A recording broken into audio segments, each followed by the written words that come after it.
Ka kuptim kur janë 61 vota në dispozicion, por kur duhet të thënë duhet konsenzus dhe unitet. Këtë s'është arritur. Atë çka ju tha zoti Kurti dhe a pajtoni që të propozoni një kandidat për president nga PDK? Shqo për garë, LDK-ja nuk beson se ka zgjidhje. Është procedurë e para përcaktuar për dështuar.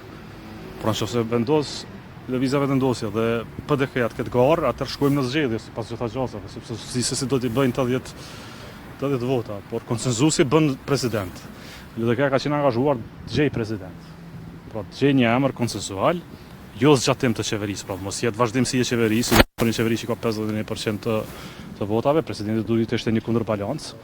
Nuk ka emër, nuk ka proces konsultativ tutje, sa po kuptoj, dhe tani duhet presim 2-3 ditë të ashme për të kuptuar vendimin e kryeministit Kurtit. E keni përmend si opsion edhe marrëveshjen politike me vendosjen që sot nuk keni duke përmend, a është falon në tavolinë? Jo. Edhe çka saktësisht do thoshte?